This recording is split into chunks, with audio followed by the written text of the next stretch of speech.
दिल्ली में बीजेपी का 2 दिवसीय राष्ट्रीय अधिवेशन आज से देश भर से 11,000 से ज्यादा डेलीगेट जुटेंगे। लोकसभा चुनाव में जीत के लिए रोड मैप तैयार होगा। बीजेपी का 2 दिवसीय राष्ट्रीय अधिवेशन 17 फरवरी यानी शनिवार से दिल्ली के भारत मंडपम में शुरू होगा। इसमें पार्टी के देश भर से 11,500 से ज्यादा पदाधिकारी जुटेंगे।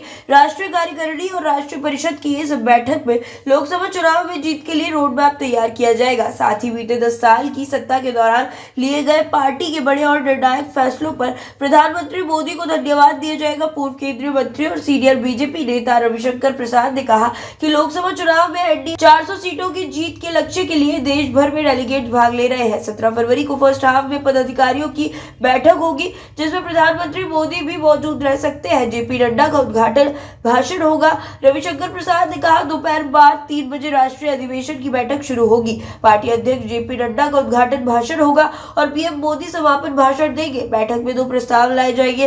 विस्तारकों की अलग से बैठक होगी। 2047 तक विकसित भारत के ब्लूप्रिंट को लेकर एक प्रदर्शनी भी लगाई जाएगी। सम्मेलन के दौरान एक व्यापक संगठनात्मक एजेंडा प्रस्तुत किया जाएगा। हर लोकसभा चुनाव के पहले बीजेपी एक बड़ा राष्ट्रीय अधिवेशन करती है। 2014 में लोकसभा चुनाव से पहले भी बीजेपी ने रामलीला मैदान में बैठक की थी, जहां नरेंद्र मोदी का ऐसा ऐतिहासिक भाषण हुआ था कि 30 वर्षों के बाद पहली बार भारत में एक स्थायी सरकार बनी है।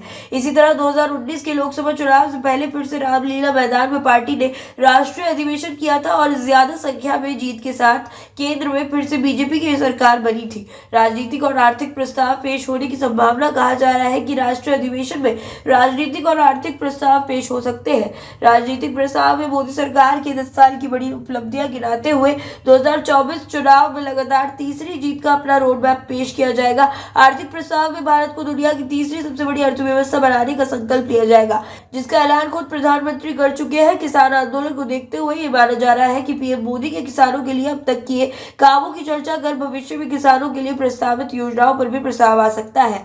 राम मंदिर निर्माण पर धन्यवाद प्रस्ताव। बीजेपी के राष्ट्रीय अधिवेशन में राम मंदिर निर्माण के लिए धन्यवाद प्रस्ताव भी लाया जा सकता है। बीजेपी राम मंदिर निर्माण का मुद्दा जन जन तक पहुंचाना चाहती है, जिसके लिए प्रस्ताव लाया जाएगा।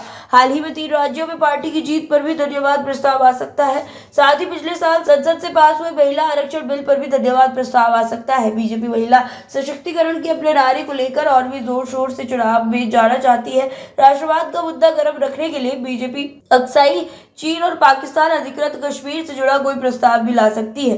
भारत में आयोजित G20 को लेकर पार्टी धन्यवाद प्रस्ताव ला सकती है।